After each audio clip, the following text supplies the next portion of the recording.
Welcome back to Double Down University. I'm back with you guys with another NFL PrizePicks video for the first Monday night rendition of the football season. We have the Jets going up against the Buffalo Bills. I have two props for you guys. This is going to be short and sweet. So I have Quentin Williams over 0.25 sacks, as well as James Cook over 61.5 rushing and receiving yards. So let's get into it. So first off, let's start with James Cook. So James Cook, the battle of the Cook brothers, the Cook Bowl, as you could call it. But so with him, every time he's gotten over 9 or more rushing attempts, he's had over 45 yards on the ground, and then we also get the boost of receiving as well. He's had one game against the Patriots, as you can see, the one that's highlighted, where he had 41 receiving yards as well as 62 rushing yards.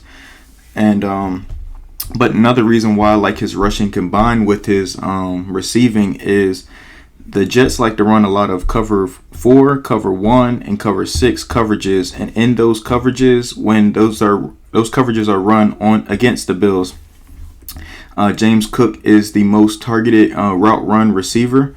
Yes, more than Diggs and more than Gabe Davis. So I really like that potential as well. And then also with the Jets, they allow the top 10 most targets to running backs, passing wise in the passing game. So I also like that as well. And then also, like, if they send pressure up the middle or on the edges, he would be basically pretty much a hot route where you get the ball out quick. Somewhere you can go quick and get the ball out to alleviate that pressure. So I like him as well. And then he has the extra motivation of going up against his brother, so showing who's the best brother in this matchup as well. But then going on with Quentin Williams, he is pretty much a beast. I don't know if you guys watch Hard Knocks, but he's just dominating all these offensive lines across the league, especially the Panthers in that one episode where he went up against the Panthers and he had at least probably like 6 sacks. But I think he's going to carry that momentum into the season. And then he has a really, really good track record against Buffalo. As you can see, last year he's had at least a sack in both games that he's played against Buffalo. He had 3 sacks combined, so 1 sack in Week 9, and then Week 14 he had 2 sacks. And then 2021 he went one game where he didn't have a sack or a half a sack at all. But then the next game he had a half a sack, so that would cover for the over. So all we really need is for the Jets to blitz and him to be combined in the backfield with another player for a half of a sack, or he can just get a full sack as well. That can cover as well. So, just in his past recent history, he has a really, really good track record against Buffalo. 1 sack here in 2020. Then the other game he had no sack, and then the same thing for 2021, no sack in Week 18. Which probably they were already guaranteed to be in the playoffs anyway, so he probably barely played. And then Week 10, he had a half of a sack. So I really, really like Quentin Williams in this spot. I think he's going to show why he's one of the top players or best defensive linemen in the league. So I really, really like that as well. And then I throw in some other ones that caught my eye that were pretty interesting. Is I like, me, guys, I love field goal kickers. Let me see if I can find it.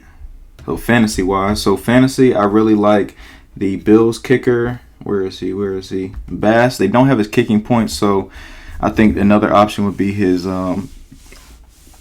fantasy score. So all he needs is 2 field goals and a couple touchdowns to be able to cash this as well. Also, another one that I really like that's under the radar is Aaron Rodgers rushing yards. I can easily see him scrambling for like 4, trying to improvise and trying to get the ball down the field. And then if the Bills send some kind of pressure at him, he can easily escape and run down the sideline for a couple 4 yards or so. Also, Josh Allen rushing yards, I like that as well. But I don't want to correlate that with James Cook, because that will kind of be a bad correlation for both of them. Now, granted, they both can go over, but I don't like to correlate like that. So Aaron Rodgers, or you can go with Aaron Rodgers completions. That could be another hedge spot for him as well. They bumped up Garrett Wilson's receptions. Actually, it's back down to 5.5. It was 6, so I really like that 5.5. I think he's going to be Aaron Rodgers' go-to guy. He's going to be that kind of Devontae Adams replacement that he's had in Green Bay for so long. I think he's that caliber of player.